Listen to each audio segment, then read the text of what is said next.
Hello and welcome to the channel. Today I'm going to be doing something a little bit different. Normally I'm trying to make some sort of homage, something other than the watch wheel, but this time I just want to make a beautiful watch, and the focus is really this dial. This is a beautiful dial. You can see the flecks of gold in it.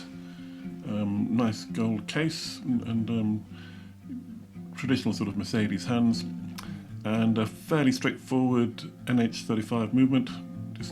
Just this one of the better brands, keeps it nice and clean and easy, reliable. So I'm looking forward to putting this all together and seeing what it looks like. Hopefully it'll be nice. Okay, so first thing I do is set the date wheel to midnight. I just do that by pulling the crown out to the second position and then turning the crown.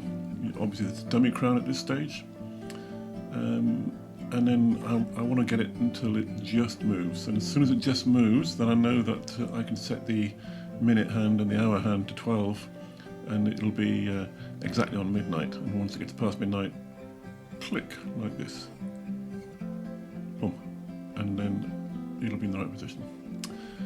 So this is the dial I was talking about earlier on. That's real gold flecks running through it. This is a more expensive dial than the ones I normally buy, and I've put my logo on already, the RC with the crown, Ron Calvert.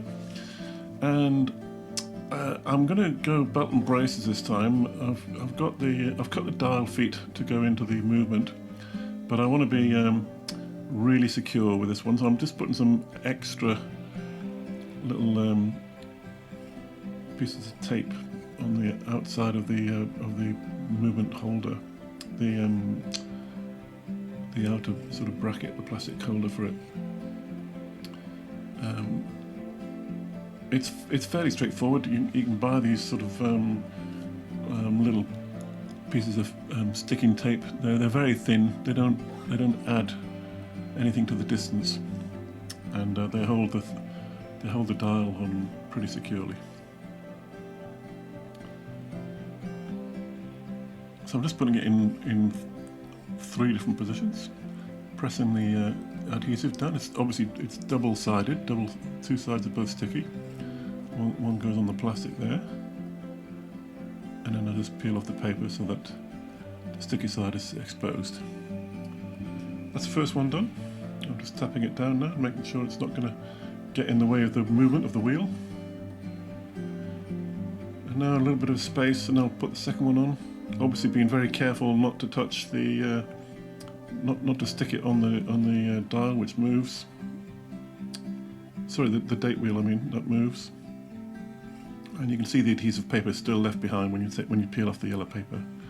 And I'm just going to add one more, because I want this to be sort of solidly down. After the problems I had with the Sky Dweller homage, I want to make sure I don't run into anything like that again. There, so now we've got 3 different anchor points, and I've got the dial feet. I figure once this dial goes on, it's on. It's not going anywhere. Now it looks like yeah, there you go. There, that's on nice and securely.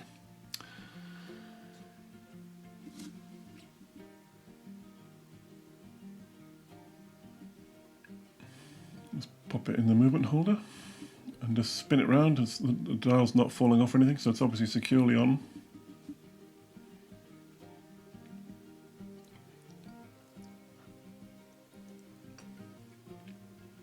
That is a beautiful dial, and I'm hoping it's going to go well with that case, with the gold bezel and the gold on the bracelet running through it. Obviously the hands are gold when I put them on as well. So I thought I might have just moved that date wheel a little bit in that transfer, so I'm just doing it again, just turning it around until it clicks over at midnight.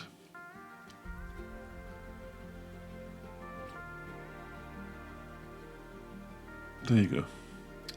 Right, that's exactly on midnight, so I can put the first hand on, the hour hand.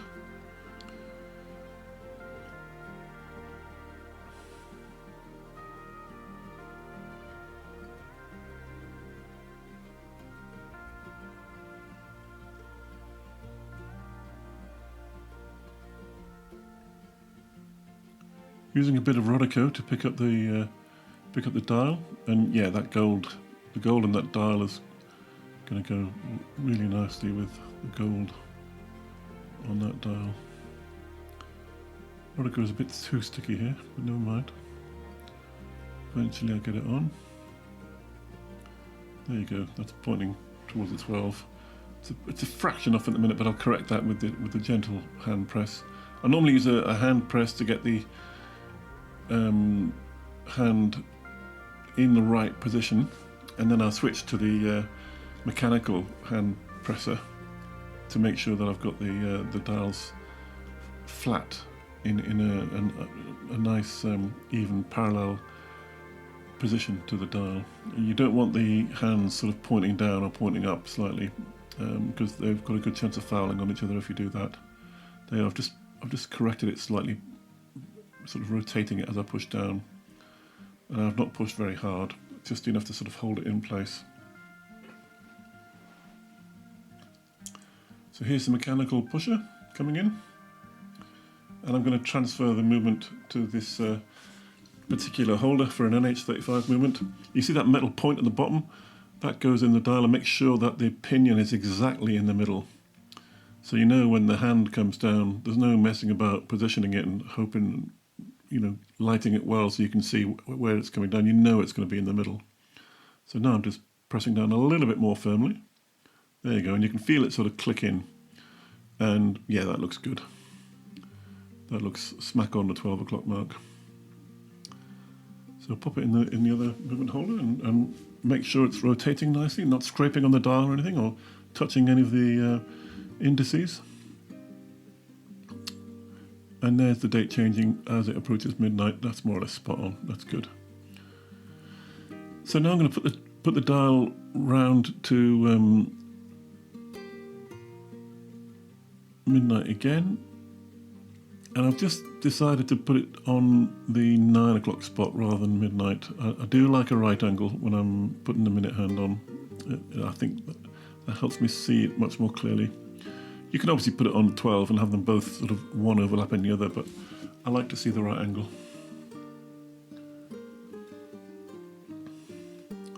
So here's the minute hand going on.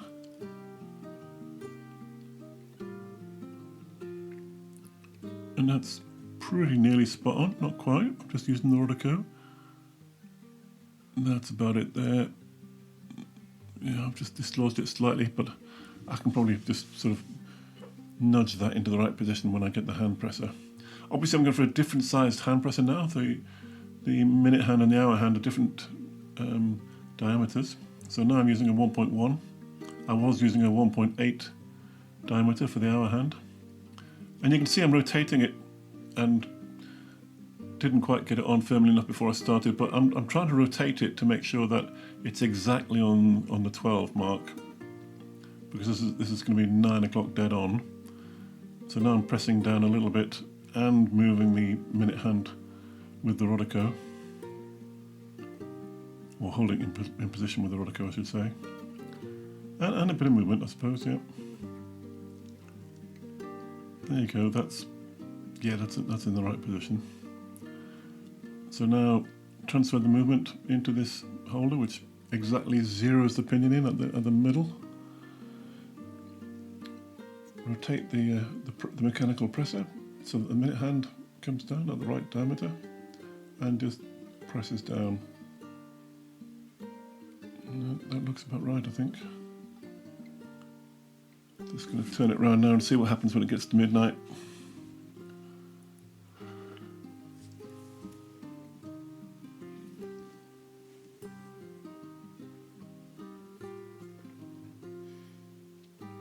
Those hands are not fouling on each other or anything. Yep, that's looking fine.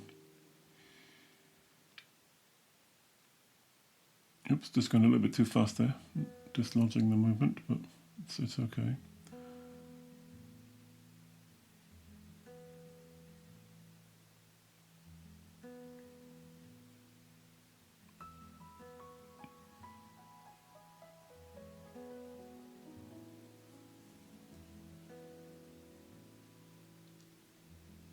And it's turning over at what, 2 minutes to midnight. That's good. That's really good. So I'm happy with that. So now it's time to put the second hand on. And I normally struggle to show you guys how I get the second hand on, but I've done something a little bit different on this video. So with a bit of luck, this will be easier to see. So here we go. This is the movement before I started, and that's the pinion sticking out the middle of the dial. And can you see out the middle of the pinion, you see that little rod sticking out? That little rod is what the second hand goes on. And I mean, look at the size of the pinion and look at the size of the rod. It's absolutely tiny. That's why I need such high magnification when I'm putting the second hand on. I just can't see it. And this is what you try to put on that little rod. You see the hole in the middle of the cylinder that is at the base of the second hand. The job, of course, is to position that cylinder over that little rod and press down like that. So I'm doing a good job of miming it. Let's see how I get on in real life, actually trying to put it on. It's not quite so easy. So there's a little pin sticking out of the pinion. And in a minute, you'll see the second hand coming in and pretty much failing to land on the middle for, for quite long periods.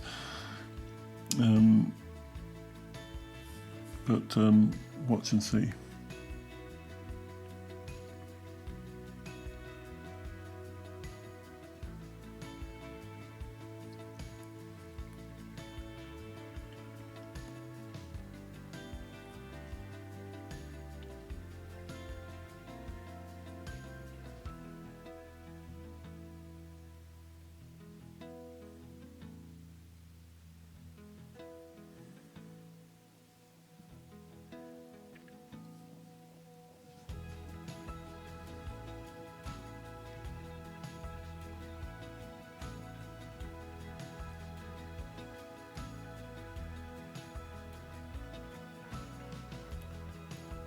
So this is a second hand I bought separately from the set.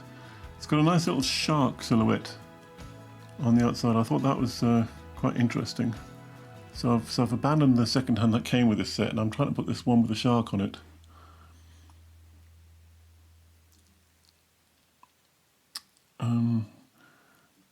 By now I'm on about my 4th go, but I've edited this down so you don't have to sit through the purgatory of me missing this this thing. And I think I reckoned without the autofocus. So next time I do this, I might try and figure out how the camera can just have a fixed focal point. There's the autofocus making it a bit blurry, I'm afraid, but you can see what I'm trying to do. I'm pressing that cylinder over that point that's coming out the pinion. I'm trying to keep the second hand sort of parallel to the face, and then pressing down with a fairly flat, sort of brass ending on that hand presser. Now I think that's on. I've just got to give it a bit of a wind and see if it starts moving. See the shark now. Just overdid it there, but yeah, it's moving. And the shark is going around the face. I quite like that shark. I think that's a bit different. I like it.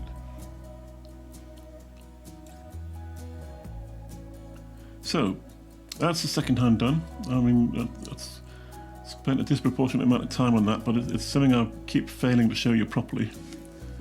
So now it's time to put the dial and the movement in the case. I'm just giving the case a bit of a clean before I do anything else. You don't want dirt between the dial and the crystal.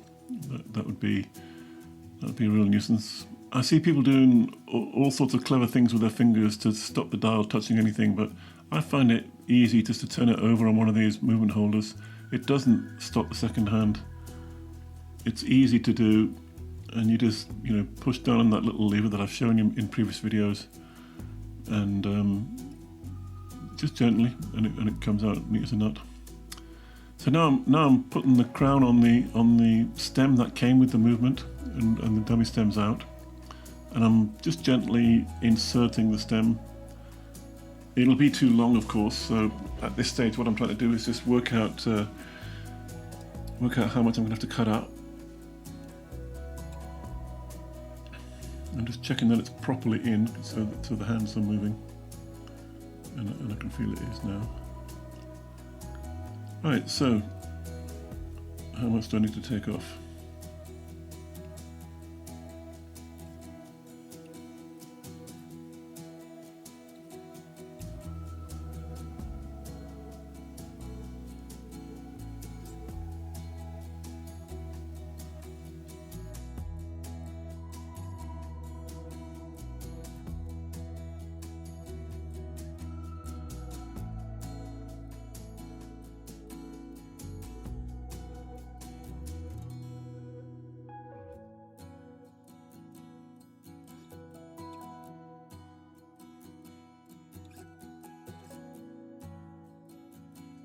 Now I'm inserting the stem again, checking that it's actually moving the dials, and it is, I can feel it. So this time, time to measure. That's winding the watch, now I'm pulling it out and that's moving the hands, so it's clearly on properly.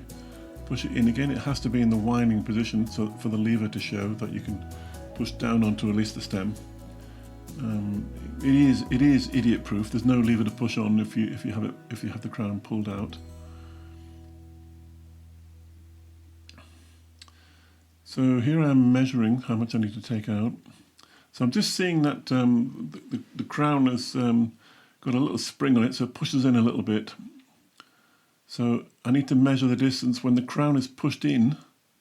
I need to measure the distance between the inside of the crown and the bottom of the sort of screw area that the case screws into, or the edge of the case. Basically, you can see edge of the case, edge of the crown, and it's looking like about 7mm, I think, from memory.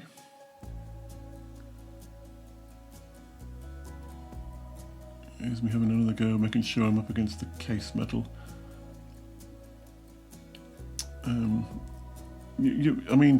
You worry a little bit about cutting too much off, because if you cut too much off, it simply won't engage. The stem won't be long enough. But it's an NH35. I've got dozens of these stems as spares, because I'm pessimistic about my ability to do things and not mess them up. So I keep the spares around, and here I'm just gently pressing on removing the stem, and I'm going to cut it off, having measured it.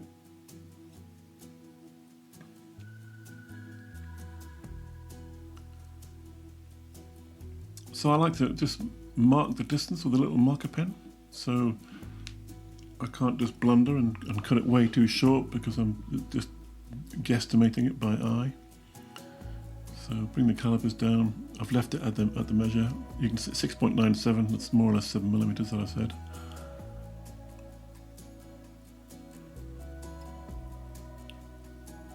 And now I've got the paper down because I'm going to put felt tip pen on the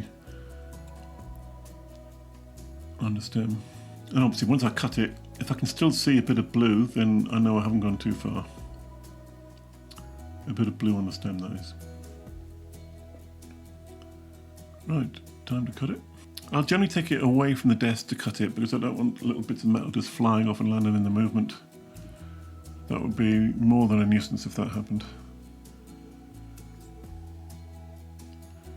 Now I've cut it and I'm bringing it back.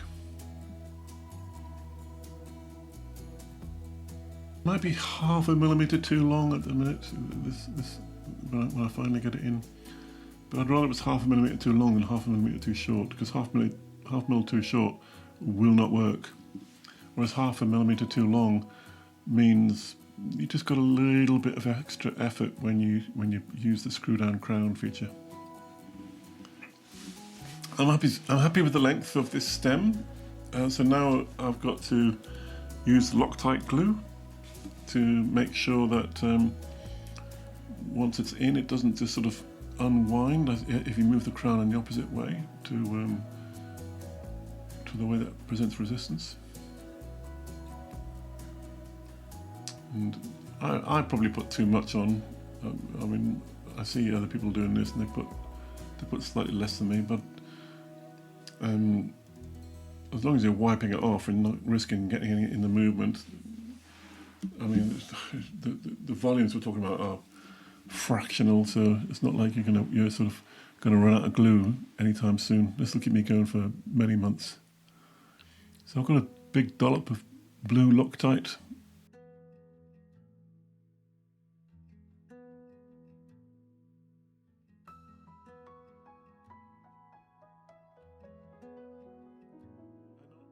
If you see me doing something and you think it's wrong, then by all means put something in the comments and put me right, because I'm keen to get better at this hobby.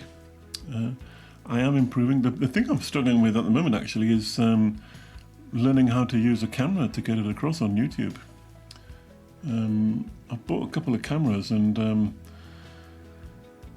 yeah, the autofocus is not perfect, and I'm still learning, which f-stops keep things blurry in the background and which ones focus on enough for you to see the detail and so on.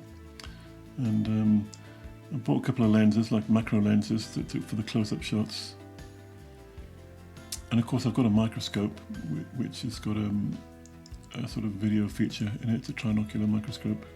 So I can go into some detail, but I'm still sort of working out what works for the viewer. Most people don't get this far. I must bore people by now. I mean, the average viewing time for videos in YouTube is 4 or 5 minutes or something. So mine are 20-25 minutes long. So well, some people must get to the end because there's quite often some nice comments. So. Now I don't, when I put it in, unless I've waited like 20-25 minutes, I don't put any pressure on the stem and crown when I first put it in, because I don't want to mess about with the glue before it's dried. But this watch is not far away now. I just need the case back on. You saw me just put the little rubber gasket in that sort of little bowl to get some grease on it. Just helps make it a little bit more waterproof. I mean, I wouldn't go swimming with this watch, but equally you don't want it to conk out just because you've washed your hands or something like that. So now I'm putting the gasket back on. It's got a little groove in the case for it. It fits neatly, so that's good. And the case back goes on. And that's more or less it, actually. The watch is just about done. All I've got to do is just link the bracelet back up together again. I took one screw out to make it easy to work on.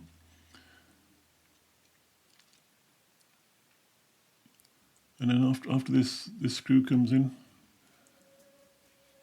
the watch is done. And it's already looking good, just looking at the glimpses you see from it so far.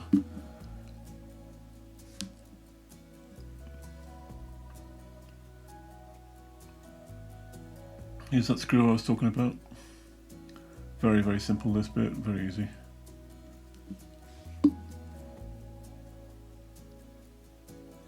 Just tighten it up. There you go.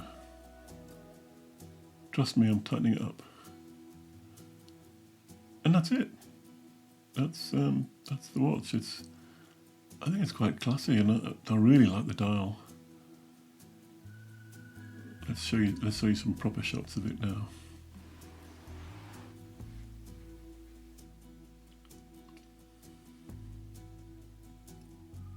Here it is on the wrist. Probably a bit close to see. Maybe that's a bit better. There you go. It's not a deliberate homage to anything. I mean, somebody will tell me that it looks like something or other in the comments. I'm sure. I suppose there'll be some sort of Rolex that's a bit like this. I suppose. I don't know. I don't think they've got sharks on the second hand though, I'm pretty sure about that. And I'm not aware of one with this kind of dial. I've seen the sort of like reddish dials that are a bit like this, but the flecks of gold, I think, I mean, maybe, look, there might be one, I just haven't seen it, that's all I'm saying.